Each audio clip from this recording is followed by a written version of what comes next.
बिस्मिल्लाहिर्रहमानिर्रहीम। Welcome to our YouTube channel P K birds and animals. तो आज की वीडियो का जो टॉपिक है वो इनक्यूबेटर में से जो चिक्स निकलते हैं और जो मुर्गी के नीचे निकलते हैं, इनमें क्या बुनियादी फ़र्क होता है। कौन सा ऐसा जो है ना वो फ़र्क है जिसकी वजह से चूज़ों पे जो है वो कुछ ख़ास असरात पड़ते हैं। तो आज की इस वीडियो में इस टॉपिक पे बात की जाएगी।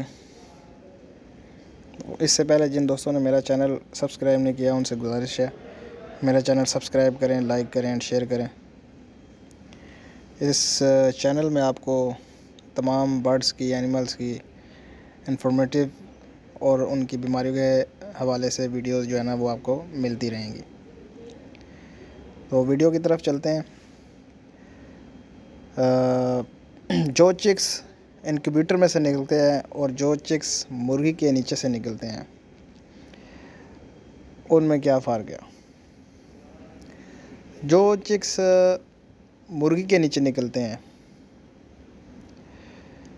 मुर्गी उनको अपने परों के नीचे रखती है, और जो मुर्गी उनको अपने परों के नीचे रखती है उसमें भी एक ख़ास किस्म की ताकत मौजूद होती है जो चिक्स को मिलती है, चूज़ों को मिलती है। वो ताकत हवा होती है, तेज़ आंधी होती है, बारिश होती है, तो मुर्गी अपने बच्चों को सेव करती है। अपनी जिस्म से वो गर्माइश देती है बच्चों को। अगर ठंड, तेज़ हवा हो तो वो अपने जिस्म से उनको गर्माइश जो है ना वो देती है ताकि बच्चे बीमार ना हो। और जब गर्मी होती है तो बच्चे खुद जो है ना वो मुर्गी के नीचे से निकल आते हैं। वो उनको खाना खिलाना सिखाती है।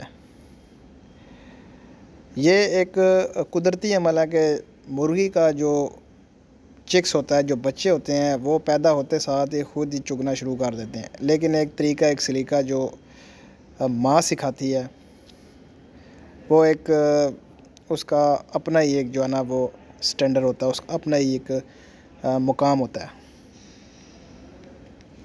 तो मुर्गी के नीचे जो बच्चे निकलते हैं उनमें बीमारियां भी कम जो है ना वो पैदा होती हैं।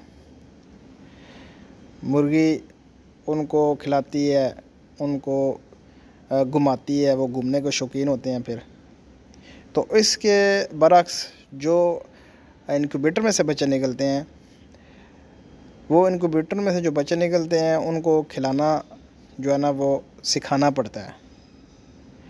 जब वो स्टार्टिंग में निकलते हैं वो उनको खिलाना सिखाना पड़ता है। वो बैठे रहते हैं, स्टार्टिंग में वो बैठे रहते हैं और उनको गर्माइश भी चाहिए होती है। उनके लिए एक ब्रूडर भी बनाया जाता है जो कि माँ के तौर पर काम करता है। जिन दोस्तों को ब्रूडर का नहीं पता उनका बता देता हूँ मैं कि ब्रूडर एक छोटा सा आप खाना कह लें या उसको छोटा सा एक वो बनाते हैं जिसमें लाइटें वगैरह लगी होती हैं। छोटा सा एक केज कह लें जो बंद होता है, उसमें लाइटें वगैरह लगी होती है और उसमें टेम्परेचर को जो है ना वो मेंटेन किया होता है। जैसा कि 35 डिग्री, 36 डिग्री जो है ना वो 37 डिग्री, इस टेम्परेचर पे वो रखते हैं ताकि बच्चे को हवा ना लगे, ठंड ना लगे और वो बीमार ना हो, वो ज़ाया ना हो सके। तो वो इनक्यूबेटर होता है। लोग 15 दिन, 30 दिन, 2-2 महीने उस ब्रूडर से बच्चों को नहीं निकालते। जो ख़ास किस्म के महंगे तरीन बच्चे होते हैं वो ब्रूडर में ही पलते हैं। तो जो माँ के नीचे पलते हैं और जो ब्रूडर के नीचे पलते हैं उनमें कोई इतना ख़ास फ़र्क तो नहीं होता, लेकिन माँ तो आखिर माँ होती है। तो माँ के नीचे जो बच्चे पलते हैं वो बीमारियों से जो है ना वो मुकाबला करने की सलाहियत उनमें ज़्यादा होती है। और जो इनक्यूबेटर में से निकलते हैं उनमें हड्डियों का अर्जा आ जाता है, उनकी ग्रोथ में जो है ना वो कमी देखी जाती है और काफ़ी सारे जो है ना वो उनमें फ़र्क मौजूद होता है। लेकिन इनक्यूबेटर से लोग बच्चे निकालते हैं, इसमें कोई बुरी बात नहीं है, ना मैं इसको बुरा कहूँगा।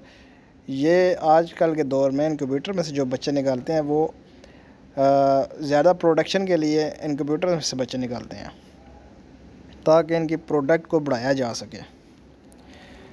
तो इसलिए कंप्यूटर में से बच्चे निकले, जो इंक्यूबेटर में से बच्चे जो निकले होते हैं उनको हम बुरा नहीं कह सकते, मतलब उनकी भी ग्रोथ होती है, लेकिन थोड़ा सा जो है ना वो कंपेयर करें तो इनमें फ़र्क बुनियादी यही होता है कि माँ के नीचे जो बच्चे पलते हैं उनमें बीमारियों का अर्जा कम होता है, जो इनक्यूबेटर में होते हैं उनमें हड्डियों का, बीमारियों का अर्जा थोड़ा ज़्यादा होता है, बीमारियाँ उन पर ज़्यादा अटैक करती हैं।